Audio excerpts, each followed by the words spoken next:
Perfect. Perfect. Let's get this show on the road. How about that? Sounds wonderful. Perfect. And hello, everybody. Hello, everybody. Thank you for tuning in tonight. Really excited. It's my very first podcast slash interview. My name is Giovanni. I'm from Spy Options Trading, of course. And I'm really happy and excited to introduce and welcome Lindsay Duff from Responsible Day Trading. Lindsay, for everybody hearing your name for the very first time, go ahead and introduce yourself, please. Hello, I'm Lindsay Duff with Responsible Day Trading. I don't know what should I say about myself. I've been involved with day trading for it's close to about 15 years now. Wow. Um, Okay. I've seen a lot along the way, you know. Yeah, Um, absolutely. I'll tell you what. How about you tell us how you got started in the stock market? What sparked your interest in day trading? Well, it's a little bit different probably than most people's story of how they got started. I actually have a criminal justice degree, knew nothing about day trading. I did originally want to go to school for teaching, so that's something that I do enjoy. But I was a bartender with a criminal justice degree and a recently single mom of two. And I happened to work at a restaurant where a guy that I worked with, his brother owned a company that taught people how to day trade. And little by little, they were kind of taking away the guys that were really, really smart there, and pulling them away and teaching them stuff over there. Well, I happened to corner the owner of that company one day and said, I know all the guys that you hired, and I'm way smarter than all of them, so you need to hire me. Wow. And I was hired less than a week later. Um, I'd never seen a market a day in my life when I got started with them. And they sat me in a conference room for about 3 months and taught me everything from the ground up. Um, and in that time, we ended up rewriting their curriculum because the grammar was a nightmare in some of that. And I actually ended up redoing all of their videos in my voice. I guess they thought a woman's voice was a lot more pleasant for guys than a guy's voice. I don't know. And Everybody and can agree with so you on that one.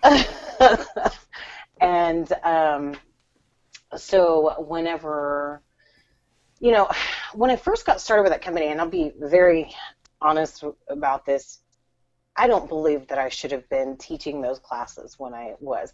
Now I look back and see that at that time I didn't, there's nothing wrong with this. And learned there's someone sitting next to me kind of feeding me the information of things I didn't know to say in these classes. And these guys were paying $16,000 to lease indicators, Oh okay? my gosh. Yeah, things like MACD and EMAs and it was insane. Okay, I didn't know it then It's because wild. I think that's why they brought us in like they did, because we were all fresh and new to the world and had no idea that that it was that if these guys really knew the type of people that were teaching them had no idea what was going on. And I think some of them did, because I remember some of them talking to me about what I told them they should put in on risk. And on the Russell at the time, he's like, Lindsay, that's $400.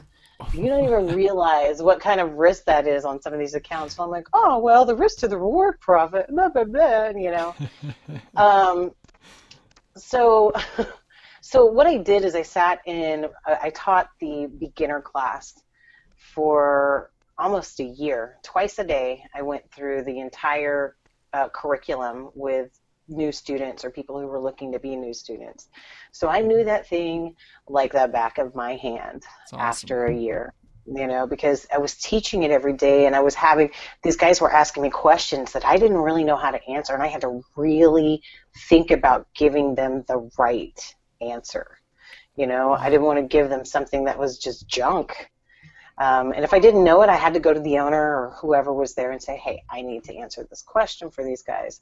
Well, eventually I understood what I was doing, and I did end up going to working with 3 other companies along the way before I almost just left the whole business behind because, you see a lot of these guys and they're more interested in stuff in their pockets than really creating profitable students. Absolutely. So it You sounds know? like you got started in trading by teaching it first. Sounds like Yeah, that's yeah. Isn't interesting. that crazy? That's awesome. Actually, that's awesome. That's probably a good way of starting. Not bad. Not bad.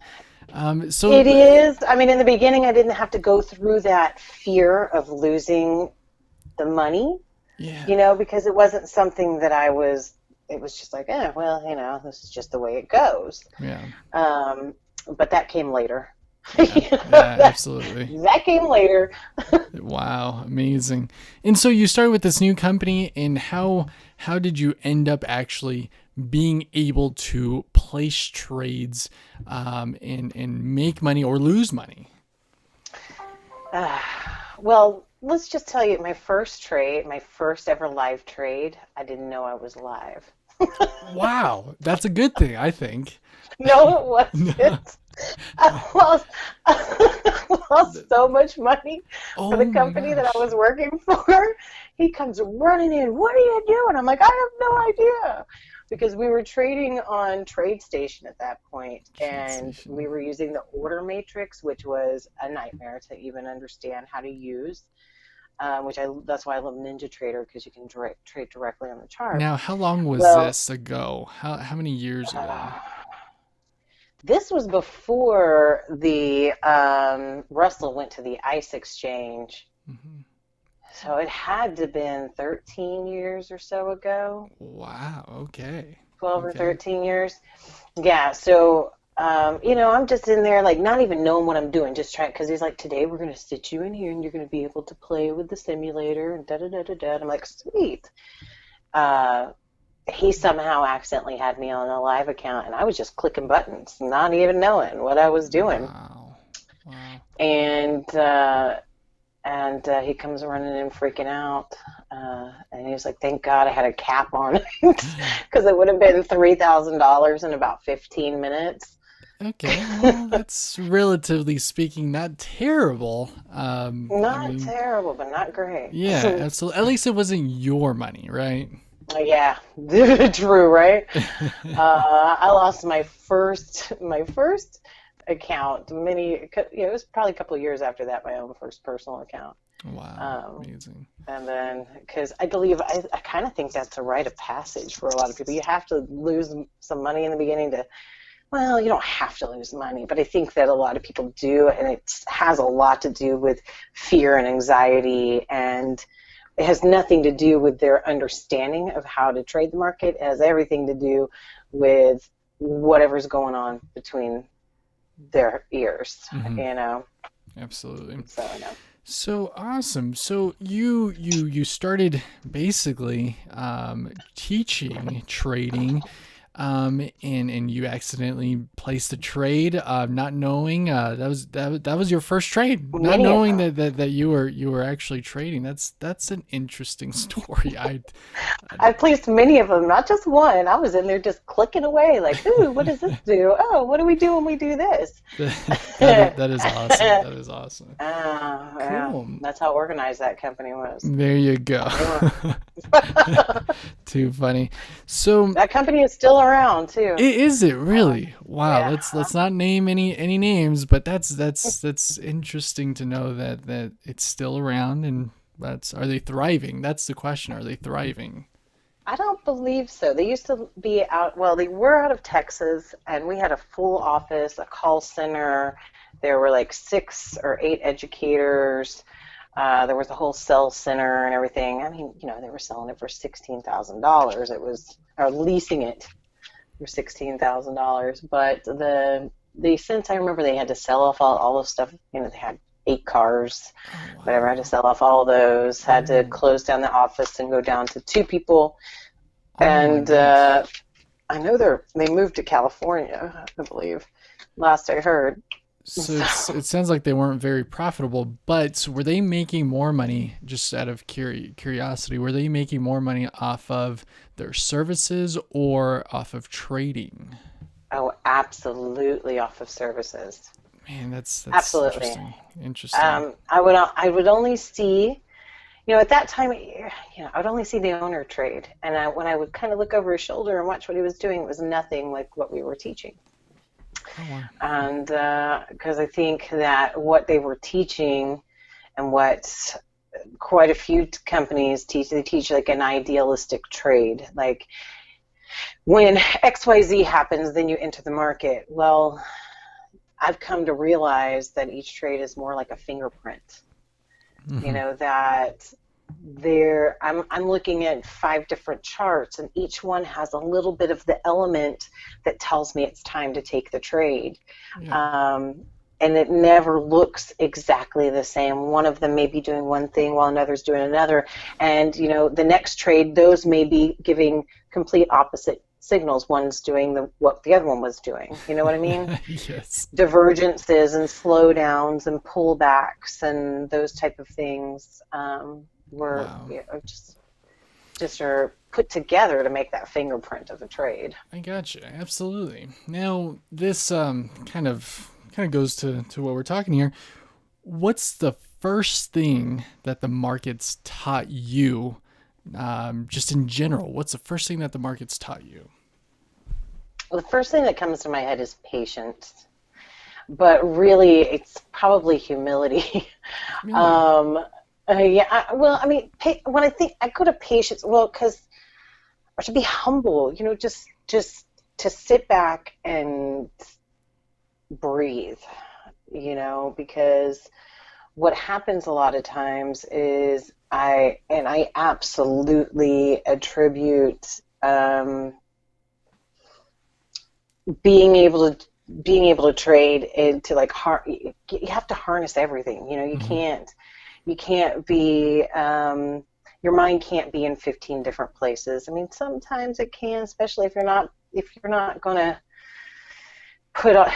if you're sitting there staring at it so much that your face is just up in the screen and you can't sit back and just breathe and see the bigger picture. You're too much into each little movement. I struggle with But that. with Yeah, and I do too as well sometimes, and I'll catch myself as I'm doing it. Like I'll pull down to get into the trade, and I'm like, wait a second, I'm not being patient enough. I need to Hmm. sit back. I need to wait. And sometimes when that happens, I still miss the trade because it'll take off because I just had convinced myself I'm not being patient enough. But in the same breath, I don't care. I'll let that one go. I never ever feel like I miss out when I don't take a trade. That's a You good point. That's a good thing to think about. I struggle with that myself. I get into trades. Basically, the term is FOMO, fear of missing out, Yeah, and yeah. I have to constantly tell myself, no, this isn't your trade, or I get up and start doing something just to get me out of that idea that I have to take this trade. And Yeah. it's a little bit different, for me, especially since I'm recording and the YouTube channel and whatnot. I actually think about that as well, and I have to stop doing that. Trading first, and then my YouTube channel second, kind of thing. Mhm. Mhm. Absolutely, absolutely. And then because you do have a mentor service, that's a lot of pressure that you can put on Yeah. yourself. Big time. Yeah, absolutely, absolutely. Um, Because you may be afraid of taking the wrong thing or something like that, and you can't think that way. you start forcing Because then it yourself. becomes, yeah, well, then it becomes a show Hmm. at that point, and it doesn't become about what I'm paying attention to. It's like, what can I show other people that I can do? And it's like, no, Lindsay, sit back.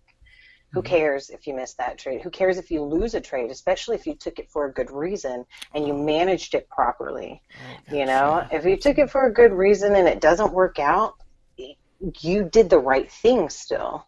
You can't predict everything that's going to happen. The market's run by millions of people, Oh you know, gosh, yeah. and and it's all their emotions and their thought processes.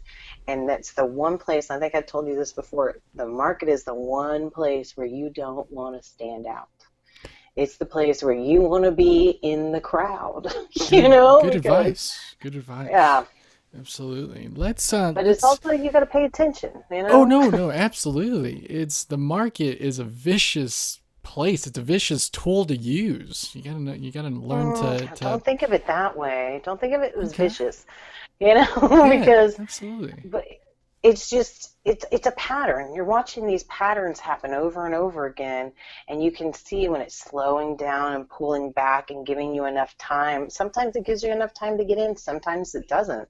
Hmm. But with those patterns, I have to evaluate what my risk is going to be, and if my risk is going to be way too big, then I just let it go. I try. I've chased it a couple times. I mean, I'd be lying if I said I didn't. And they're like, "Oh crap, my risk is not where it's supposed to be," but I'm just gonna let it go. That is why you're a professional trader and I am not. I struggle with that so much.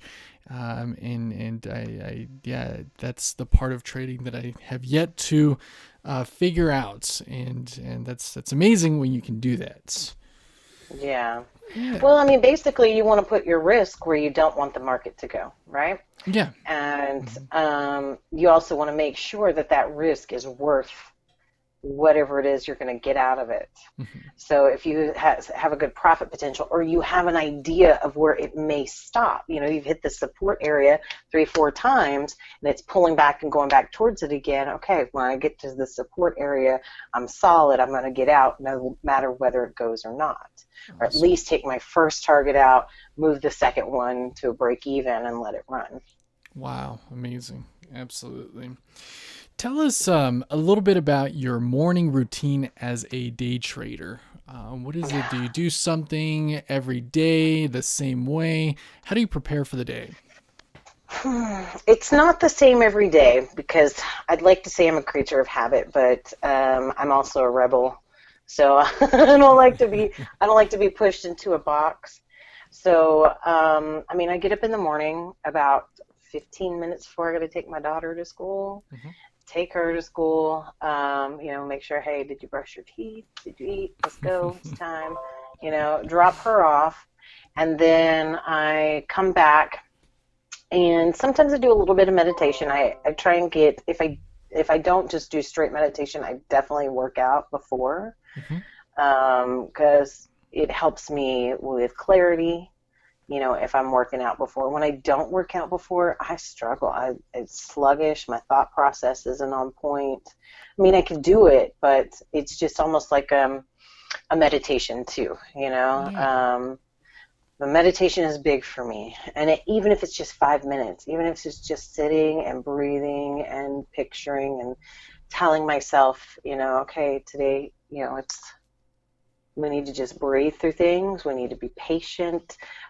If the right setups happen, I'm going to be aware of it. If they don't, I'm going to let them go. I'm going to paying attention is what I Wow. tell myself all the time. And then Gotcha. I trade and sometimes I trade in the afternoons. Sometimes I've been trying to make more of a habit of just doing the mornings so that Hmm. I have the rest of the afternoon to, because just as well as I do, making these videos sometimes can take a little bit of time. Absolutely. Um, just uploading it alone takes like 45 minutes sometimes. I'm like, oh, have mercy. Yes. Absolutely. Well, and I've gotten to where I started editing mine a little bit more because I know on YouTube people don't really want to watch an hour and a half long video, Yeah. So Yeah. I try and take it down to just 10 minutes, so it's just seeing my trading. And then, like I said, I'm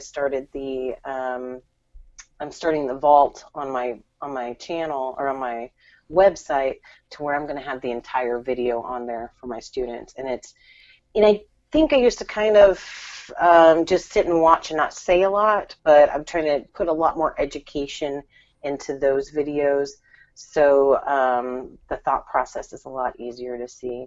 Wow, that's awesome. Yeah, so viewers can actually see what you're thinking, why you're doing certain things, and whatnot. Absolutely, Hmm. that's very helpful when you Yeah. put that into your videos.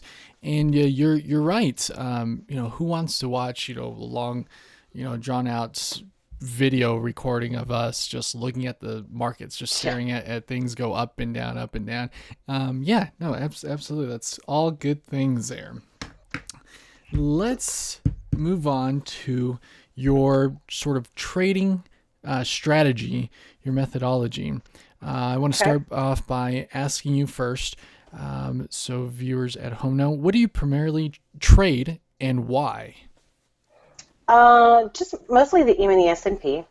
Mm-hmm. Um, I just haven't ventured out a whole lot. I've looked at the other markets. I've actually, helped students find the right charts that they need for them because, on some of them you're not going to need a 10-9-46 chart. You're going to need something more along the lines of a 55 tick chart. Depending on how fast or slow these move. But I guess, when, like I said, we started off with the Russell, and when the Russell moved to the ICE exchange, we moved over to the E-mini S&P. And I pretty much just stuck there ever since. I actually was sitting there thinking the other day, like, maybe I'll venture out Mm-hmm. into some other markets. I mean, in reality, they all move the same. Yes. Yeah. It's just a matter of what chart sizing you need. And I'm big on Fibonacci numbers. I use Fibonacci religiously when it comes to my tick charts and my indicators. So they're Fibonacci numbers that are in the settings of those. Okay. And I have them connected in a way that one indicator, the small EMA on one chart, is the large EMA on the next chart. So they're all connected when they're like that. But Gotcha. yeah, and you can do that with other markets.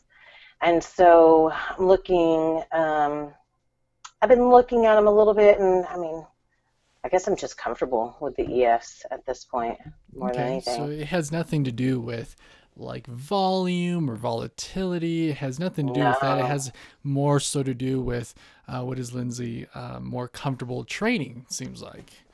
Yeah, Gotcha. really Gotcha. more than anything. With that being said, you mentioned tick charts. I don't know much about tick charts at all. What are tick charts and why do you trade with tick charts? Well, tick charts, and I have looked at other charts, and John, I see you on there. I'll have those videos. I promise you. They should be. I'm hoping to have them next week. It's just a lot of editing.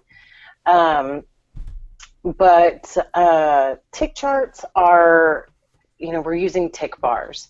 And so each bar represents that, say you're using a 610 tick chart, each bar in there represents that 610 transactions that's taken place.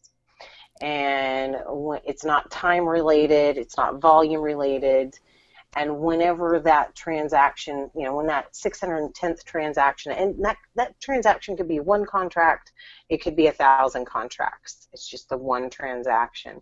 You use the MACDs to see more of the difference in the volume. But that one transaction, when it's done, counts down to 0. It plots a little dot on that bar, and then it starts, which is another EMA, that dot on the bar, and then it starts the next bar.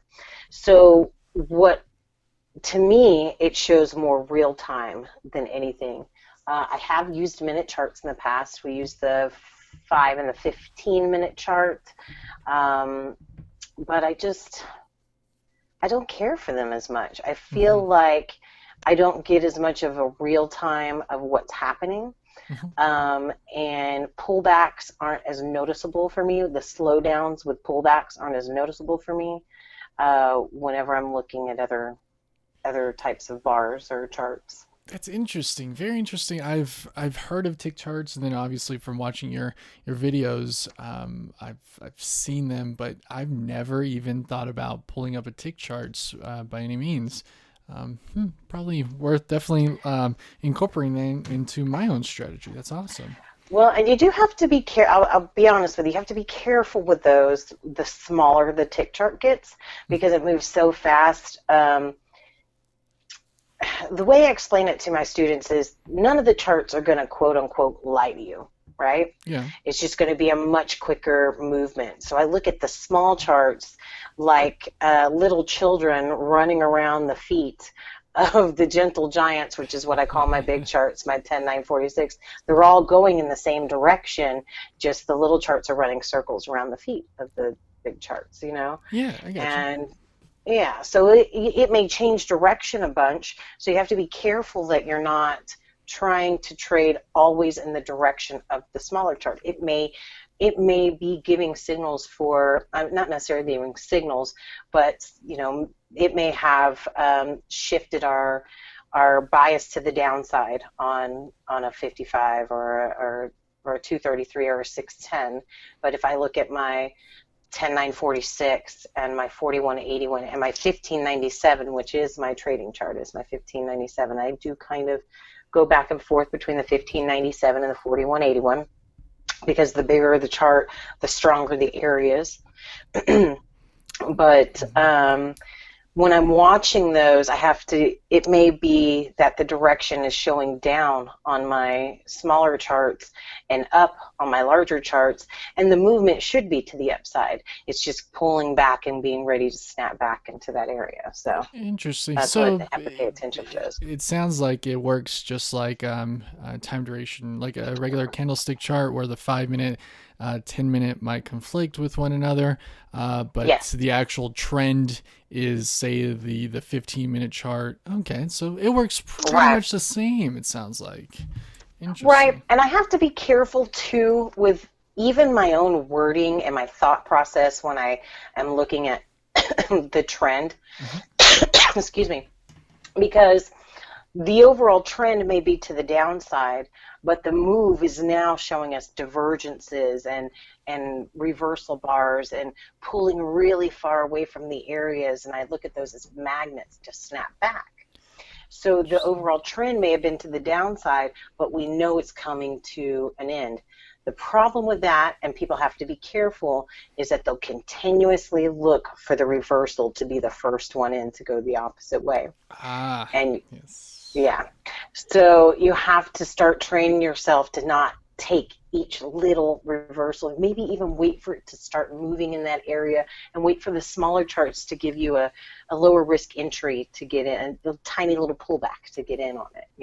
This brings up an interesting question. I was going to ask you this anyways, but you mentioned reversal. What type of trader are you? Are you a reversal trader, scalper, trend trader? What do you primarily look for? I like to say that I flow with the market. All right. That's I used to consider myself a trend trader. Absolutely. Okay. I used to always look for the pullbacks we used mid bands with the Keltner channel at that time. And I've worked with quite a few companies that use the mid band and the Keltner channel, which the mid band is the 52 EMA, the smaller EMA on all of my charts. So I used to look at that religiously, like it pulled back to it, it touched it, it's above it, it's going to go up, right? Okay. Not paying attention to the MACD saying, we're going to smash through this area, So I would keep the trend is going up, it's going up.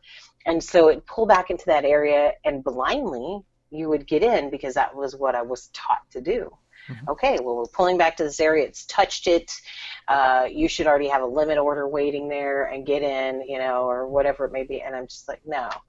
I was losing too much doing that. It felt like I was losing more than I was winning doing that. So I try not to think of myself as, do I trade with the trend or against the trend? I try and think of, okay, what is it telling me, which direction it's going right now, and where is my next possible area for a bounce if I'm going to take a short trade? Where am I going to look for this to bounce it back up? So I have to evaluate how far I have to my next area. Okay.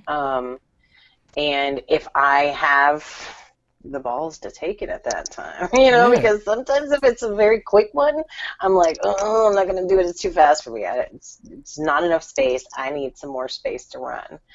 I need like 4 or 5 points, not 2, in between that and the next spot, Absolutely. No, I completely get it. So that brings up to sort of another question as far as your profit, your take profit. What are your targets in trying to? Are you trying to make 5%, 10%, 20%, or does that fluctuate? It absolutely fluctuates. I never, ever, ever, ever try and think about how much I need to make in a day.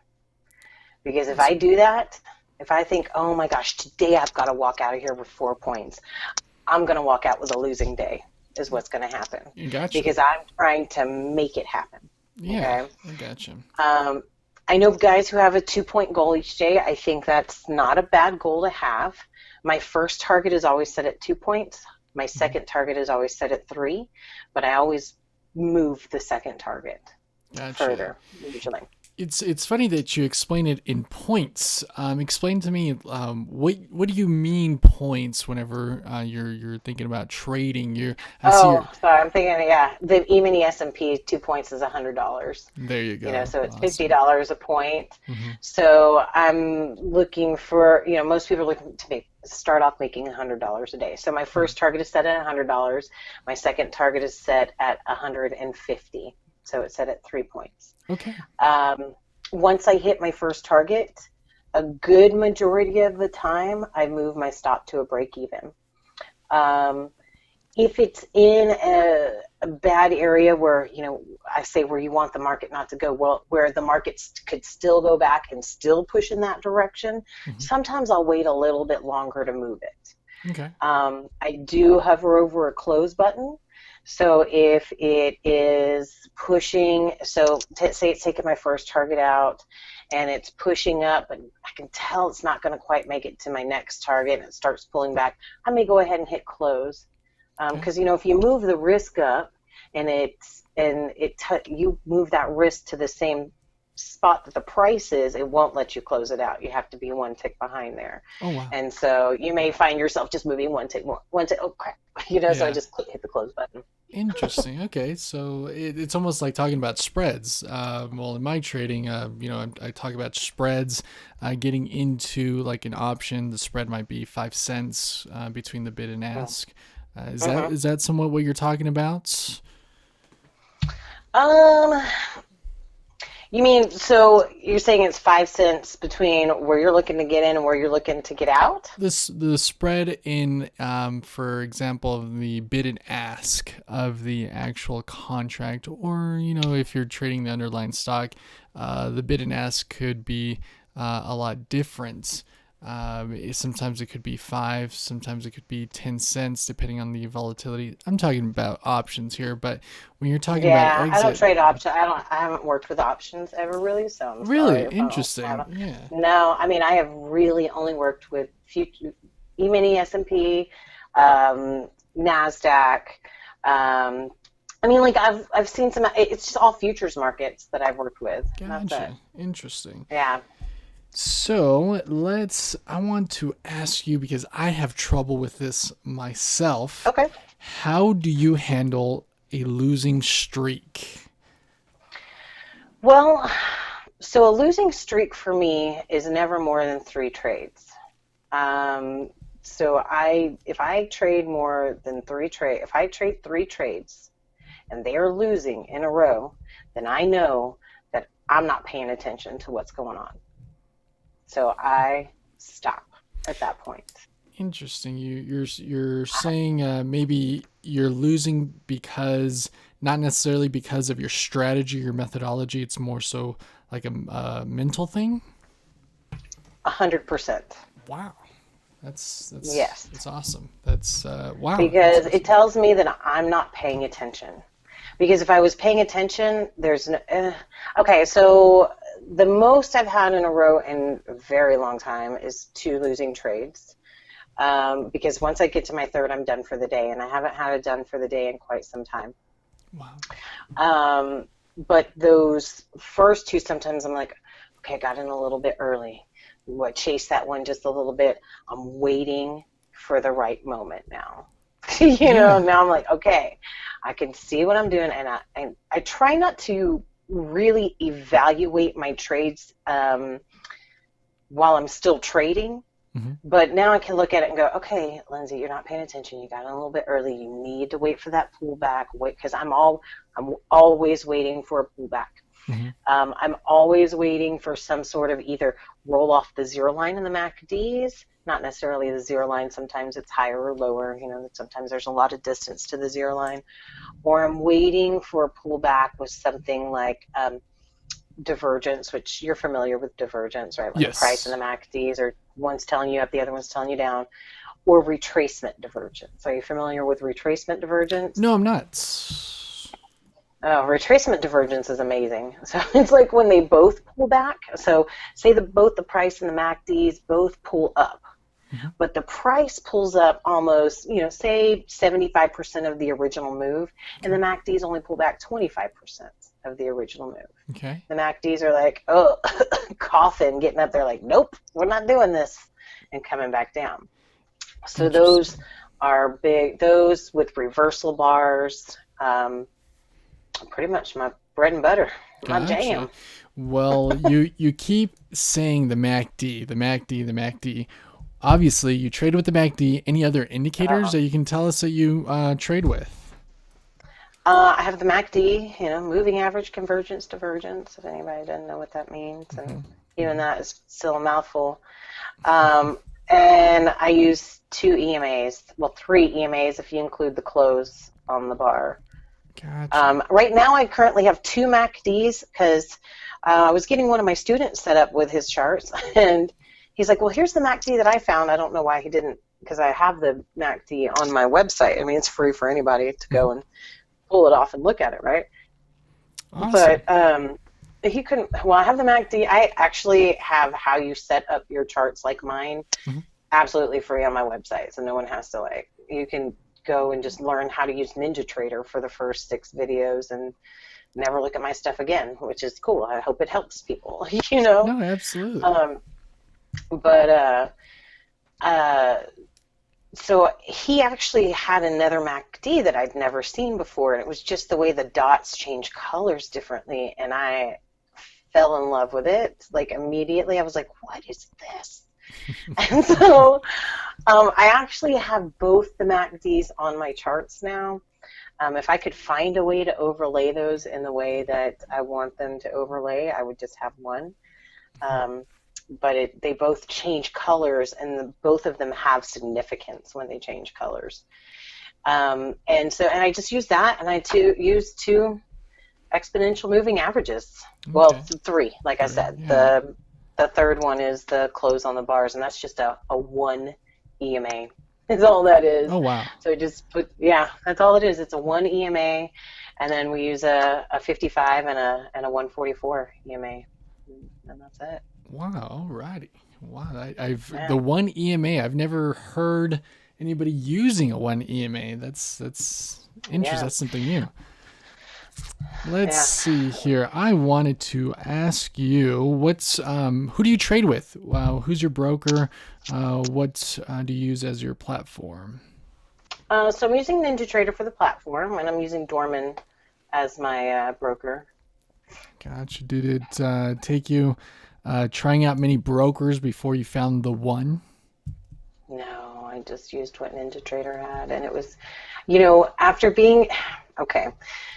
after being in the business the way I was for so long. I mean, I did sales for a couple of companies. I did education for a couple of companies. I did sales and education for a couple of companies that I'm pretty sure a lot of people here have heard of, and we'll just set them aside for now. but I was extremely lucky, blessed, whatever you want to call it, that I was able to come in the way that I did, because I got to see everything from the back end. Everything. Yeah. I got to see where different brokers people had used. I got to see all the mistakes that different traders had made. I was asked to write lessons of stuff. I had to just look at this and go, okay, what's a lesson I need to learn from this today? What is something that I can teach other people? Well, I mean, we were teaching each other in the like as the educators. Mm-hmm. We were having to learn lessons and say, okay, and then having to go back and find, 500 examples of it working out, Mm-hmm. and understanding how that worked together, and things like, some stuff that I use in my curriculum absolutely right now, like when the price pulls too far away from the MACDs, I'm sorry, when the price pulls too far away from the EMAs, how those EMAs work like a magnet and it's going to snap back to it. And the same thing happens in the MACDs. That's actually how I fell in love with the MACDs, because I realized that they are the only indicator that are real time. Everything else is lagging. Everything else is off. All the EMAs and all that, it's off of what's happened the last 100 bars, whatever, X amount of bars, right? Yeah. The MACDs create a BB for each price bar that is being printed. So that BB is in real time with that price bar. And you don't get that with many other indicators. And they also told me that the MACDs were hardest for people to understand, divergences and things like that. And I'm like, we're changing that. Yeah. We're going to make this easier for people. So MACDs, and I'm making notes for myself too in my trading. This is very helpful. So they all came up with nicknames with people at one point in time, right? What was yours?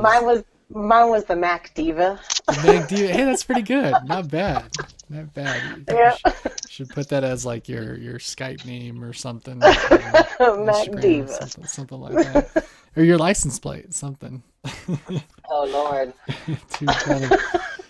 All right, let's see. I wanted to ask you, again, like these are things that I struggle with myself. I'm sure a lot of people struggle with this as well, but how do you deal with, well, before I ask you this, how much do fundamentals and news events weigh in on your trading strategy? Let's start there. As for news, I don't think about it too much. Mm-hmm. Like, okay, so I want to know when something like, when we have FOMC coming out, Mm-hmm. when we have big news, it's nice to know. The companies that I worked with in the past would tell people that you need to be out 5 minutes before news and 5 minutes after news. And what I realized along the way is that really what was happening is that the market usually continued in the same direction if you kept your risk in the same spot. You wouldn't even notice news happened most of the time, depending on the size chart that you were using. Mm-hmm. Now, if you've got something like FOMC, that used to move the market so big and it would slow down before, so you'd want to know.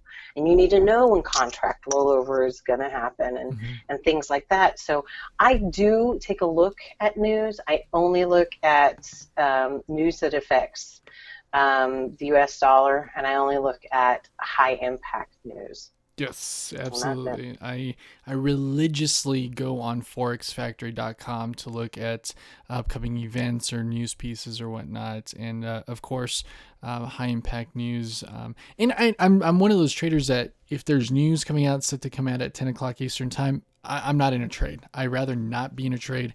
Right. And again, I just in my head, I'd rather not go there. I'll just wait. I'm okay with waiting till after the news piece comes out. It's just my preference, so to speak. Yeah. Well, one of the things, that I love about what we do here is that it doesn't matter which direction the market's going. You can make money whether it's going up or down. Oh, yeah. I mean, you'll be amazed how many people don't understand that you can short the markets. I mean, I know people that know that, but they think it's too risky. They don't understand. You make more money when it's going down because it goes down fast. Absolutely. And I know that sounds kind of almost like, morbid. Like, yeah, I love when the market's dropping, but we're not expecting it to drop down to zero. It's going to come back up. It's just, and if you look at the market over the last 4 years, it's done nothing but go up. Of course, it gets pullbacks, but then it just goes up, up, up. I think in the last couple of weeks, we've seen more down than we've seen in the last couple of years. And with that being said, just the slightest hint of a bear market, everybody goes crazy. Yeah. And as day traders, we're over here, come on, bring it on. Like that's Yeah. where we make Let's the most do money. it. Absolutely. With that, I wanted to ask you, how do you deal? You mentioned that you meditate. But how do Hmm. you deal with the emotional aspect of trading? All of my subscribers definitely know and seen my videos that I have. That's probably the biggest issue that I have is the emotional aspect of trading. Realizing that, hey, it's just money basically, right? But how do Right. you deal with emotional aspect of trading? There's all different kinds of ways. It really is a mind, body, and soul situation for me. Mind, body, soul, and finances. That everything needs to be working towards something better. Mm-hmm. Um, that I don't beat myself up over trades because I can't make the market do what I want it to do. And when I realize that anything in my life, when I'm trying to force it, I take a step back and have to look at it and say, Mm-hmm. okay, what's going on in my head that I'm trying to force this? And that's where I came to the, 3 trades in a row that I'm not paying attention. I'm trying to force something. Mm-hmm. Because the market may be flat Mm-hmm. and I'm trying to make things that aren't actually there. Mm-hmm. And I find myself whenever I do that in having to apologize for things that I may say out of line sometimes. Come back and say, okay, I watch my videos. I do. I watch my videos and say, okay, where can I improve a little bit on this? And I'll listen to what I say to myself. I've told all my students, you should film yourself because you'll hear what you say to yourself. Mm-hmm. And there'll be times that I'll mumble under my breath, like, man, that's so stupid. Why would you do some shit like that? And then it's like, whoa, Yeah, listen to what you're doing. You're making this about you. It's that's not about you, that is you such know? a good, actually, that's a good sort of habit to get into. Not just obviously because we're recording our videos to put them on YouTube, our trading to put them on YouTube, but you should be doing that yourself at home. Just Yes, record yourself, record yes. your screen, and something to play back, and so you have something to go back and say, you know what, It's your I could, journal. yeah, there you go. It's your That's journal. absolutely, absolutely big advocate. Because, you will forget things Hmm. about why you took trades. Hmm. You'll forget about the way you felt during it. You will have felt, maybe in the morning you were on top of the world and you took a trade or two that sucked. The next thing you knew, you're revenge trading and you're 15 points in the hole or whatever it may Hmm. be. Hmm. Absolutely. And um, then you may just wipe that from your memory and be like, that didn't happen. Let's Hmm. start over fresh and new tomorrow. And it's okay to start over fresh and new tomorrow, but really evaluating what you did and why you did it makes all the difference in the world. You got to look back and say, okay, why? Why Hmm. did I do this? Why did I get, and I've been looking at other traders' charts for so long. I really can look at it and be like, oh, there you got really mad in that part, didn't you, right there? I can see how because you clicked the button like 15 times. Why did you even press the button there? I call that Absolutely. the click it and say a prayer method, and Oh that my just doesn't goodness. work. Too funny. Yeah. Interesting. Well, we're pretty much winding it down here, but before we start the Q&A section, if anybody has any questions, I want to ask you, what does it take to become a full-time day trader? Confidence in Confidence. yourself. Hmm. You have to have confidence in yourself because, well, there's so much really that goes into it. Confidence is the first thing that comes to my head, but you can be confident and still take a lot of bad trades, right? Hmm. Um, so you have to have patience.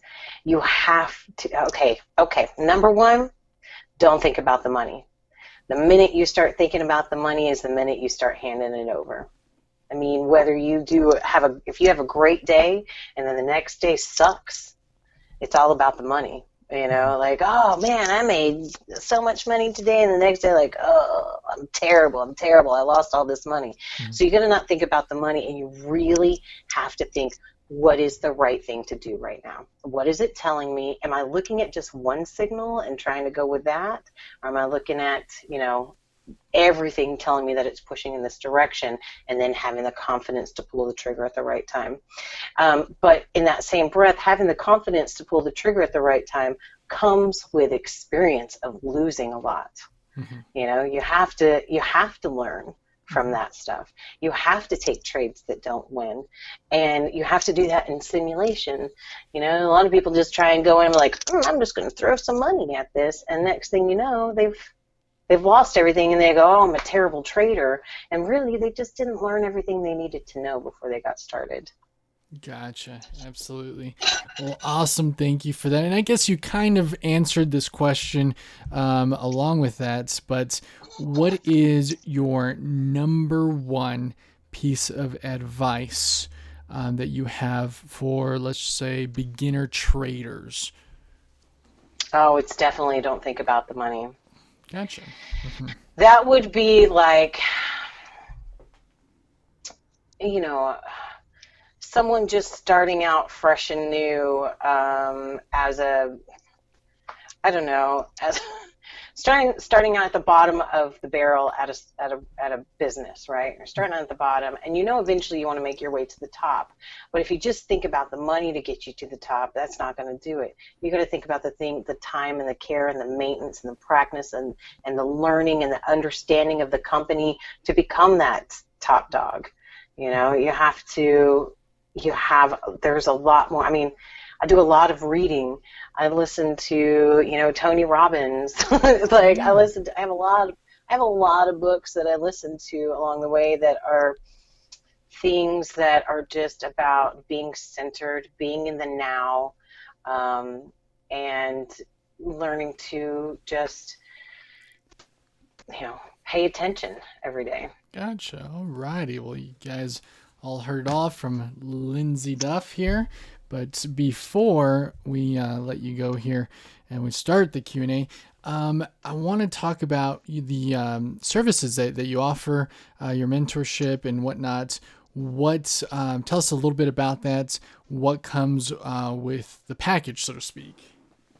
Yeah, so I do have a full written and video curriculum.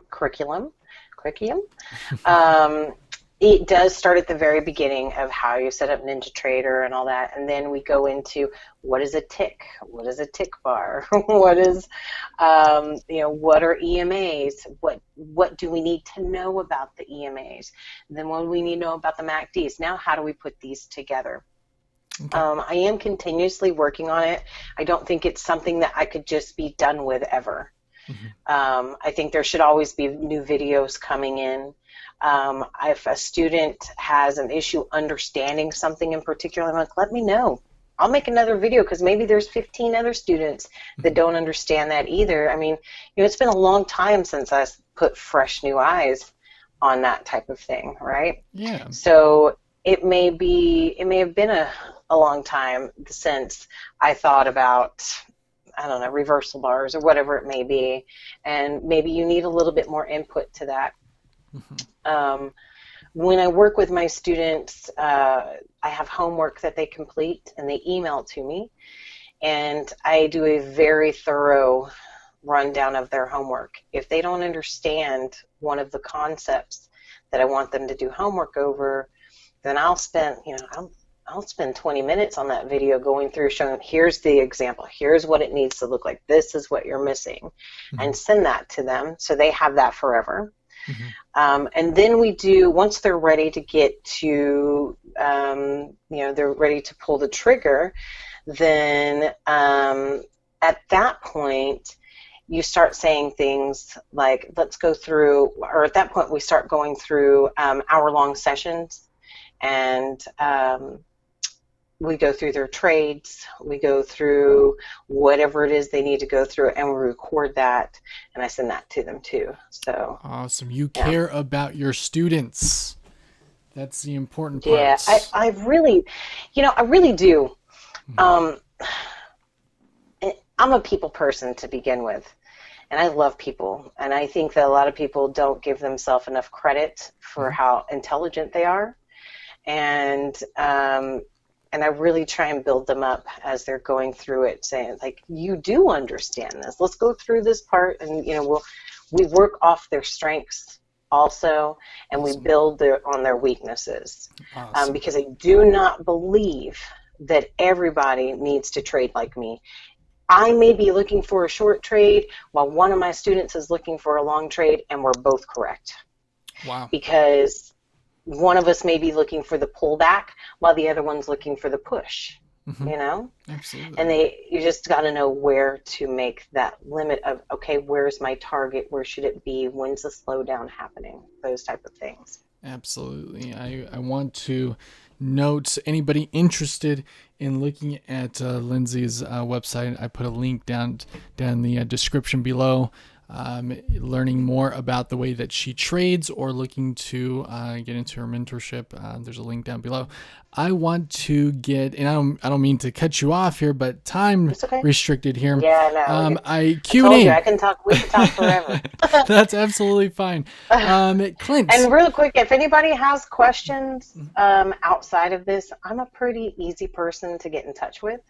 I will never turn you away for questions. So, if you got them, I'll help you for sure. Awesome. There you Um, go. You yeah, have a question there, Lindsay, in the chat box. Do you see it? I do. I do. Awesome. And I was reading it just a second ago. Okay. Do I think it's wise to set a percentage goal or a dollar amount per week, per day or week to trade? I think that I think your second part, being positive and making good trades is more important than making the money, because if you're positive every day, or if you're at least making those good decisions every day, then you are really able to, that money is going to be there. It's going to collect. It's going to come. Um, so it's more important, because when you set those goals, it's almost idealistic. Oh yeah, I'm going to make $1,000 per week, and as a beginner, that's not realistic. As a beginner, you're going to make a lot of mistakes. So you start to beat yourself up over that because you think, well, I can't make this goal, Mm-hmm. because you're still struggling to understand everything. Mm-hmm. As time goes by, I mean, some days I may make a point and a quarter off of off of two contracts. Other days I'm making 15, 17 points, and they average out eventually. But if I go, okay, I made a point and a quarter, and I'm done for today. Today I can feel it. I'm miserable. My brain isn't on point, whatever it may be, and I step away, and I'm proud of the fact that I made a point and a quarter, off of two Absolutely. contracts. Good deal. So, yeah. Awesome. Awesome. Anybody else have any questions now that we have Lindsay's full attention here? Anybody else, any other questions at all? I know there's a delay, I think, in the feed, so we'll just let Yeah. this go through for just a little bit longer here. But thank you so much, Lindsay. Greatly appreciate. No problem. Very wise words today. I'm going to look into tick charts now. Yeah, Awesome, actually, me Clint. too. Me too, Clint. I'm Yeah. very interested in how tick charts actually work. Maybe there's something there, something to think about. So, Yeah, and if y'all need, like, if you're using NinjaTrader 7, and you go to the website, under the beginning section is all NinjaTrader and how to set up those tick charts. And you can, I mean, if you're using 8, it's a little bit different, but it's pretty easy. I've already looked into 8, so it's fairly the same. It's just you got to know where the actual selections are on the chart. But if you have questions about them, I mean, I've got people who I don't even know who send me messages all the time on Facebook about charts, and I'll spend a few minutes with them, getting them, on the right track, and we usually become friends after that. So, awesome. Well, that's just wrapping it up here, guys. Everybody, thank you so much for tuning in. yeah, thanks, And y'all. thank you so much, Lindsay, for your time. Greatly appreciate it, actually hearing a real day trader here. No gimmicks, no Lambos in the background. You don't have No, any of that. definitely You're a no real Lambos in the background. you're a real There was a day trader. 16-year-old who walked in who tried to talk to me for a minute, but that was about it. That's what I love. That's what I love about this is you're not, you're trading from your home. You have kids. I mean, it's awesome. Yeah. No gimmicks here. So everybody No. thank Lindsay here, Duff, for Thanks, her time. John. We That's one of my greatly appreciate students, it. actually, right there. Awesome. There we go. Mr. Pie down there. Oh yeah, there you go. 3.15, 14. Absolutely, pie. Yeah. Thank you so much, everybody, for watching. Again, there's links down in the description down below if you're interested. So we'll see you here again next time. Thank you, everybody. Yeah. All right, guys. Thank you. Bye bye.